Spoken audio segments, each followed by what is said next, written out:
السلام علیکم ورحمۃ اللہ وبرکاتہ۔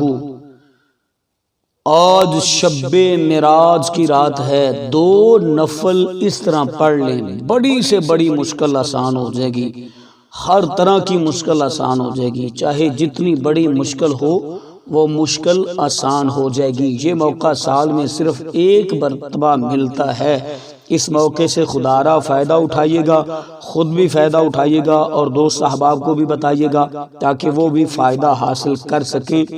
وہ نفل کس طریقے سے پڑھنی ہے، نیت کس طرح کرنی ہے، مکمل تفصیلات میں جانے سے پہلے گزارش ہے کہ اگر آپ نے ابھی تک میرا چینل سبسکرائب نہیں کیا تو میرے اس چینل کو کریں سبسکرائب اور بیل آئیکن کو دبا لیں تاکہ اس طرح کی لیٹسٹ اور نئی سنی ویڈیوز آپ تک بآسانی اور بر وقت پہنچ سکے۔ آج شب معراج کی رات ہے، آپ نے کوئی لمبا چوڑا عمل نہیں کرنا، صرف 2 رکعت نفل ادا کرنے ہیں، 2 رکعت نفل ادا کرنے ہیں۔ آپ نے عشاء کی نماز کے بعد، عشاء سے لے کر تہجد کے وقت تک، اذان فجر تک آپ کے پاس وقت ہے۔ آپ مسجد میں بھی یہ نفل ادا کر سکتے ہیں، گھر میں بھی نفل ادا کر سکتے ہیں، کسی قسم کی کوئی پابندی نہیں ہے۔ آپ نے قبلہ رخ ہو کر کھڑے ہو جانا ہے، سب سے پہلے نیت کرنی ہے 2 رکعت نماز نفل صلاۃ الحاجت، منہ میرا طرف خانہ کعبہ شریف اللہ اکبر کہہ کے آپ نے ہاتھ باندھ لینے ہیں۔ اس کے بعد ثنا، تعوذ اور تسمیہ پڑھنا ہے اور اس کے بعد سورۃ فاتحہ اور جو بھی سورت آپ کو آتی ہے آپ نے وہی والی سورت پڑھ لینی ہے۔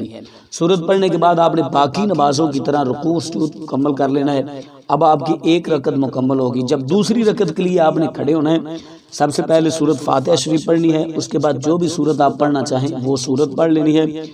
اس کے بعد آپ نے باقی نمازوں کی طرح رکوع اور سجود مکمل کر لینا ہے۔ رکوع سجود مکمل کرنے کے بعد آپ نے تشہد بیٹھ جانا ہے، التحیات پڑھنی ہے، درود پاک پڑھنا ہے اور دعا پڑھنی ہے، یعنی ربی جعلنی پڑھ کر آپ نے سلام پھیر دینا ہے۔ سلام پھیرنے کے بعد آپ نے کسی سے کسی قسم کی کوئی گفتگو نہیں کرنی، آپ نے درود پاک پڑھنا ہے اول آخر۔ اس کے بعد آپ نے ایک تسبیح کرنی ہے، یا احل المشکلات، یا احل المشکلات کی ایک تسبیح کرنی ہے۔ اس دوران جو مشکل ہے، جس مشکل سے آپ جان چھڑانا چاہتے ہیں، جس مشکل کو آپ آسان کرنا چاہتے ہیں، اس کا تصور کر کے آپ نے یہ عمل کرنا ہے۔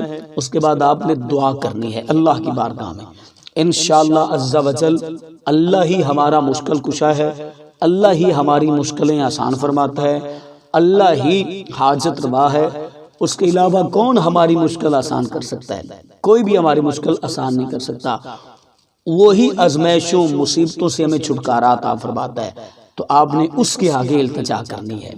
جب آپ نے التجا کرنی ہے، رسول اللہ صلی اللہ علیہ وسلم کا واسطہ ضرور دینا ہے، حضور کے صدقے سے دعا کرنی کہ یا اللہ میری فلاں مشکل ہے، اپنے محبوب کے صدقے سے ہماری مشکل کو آسان فرما دے، تو انشاءاللہ عز و جل اللہ آپ کی تمام مشکلات کو آسان فرما دے گا۔ تو مجھے امید ہے کہ آج کی میری ویڈیو آپ کو اچھی لگی ہوگی۔ اپنی فیملی کا بہت سارا خیال کیجیے گا۔ اللہ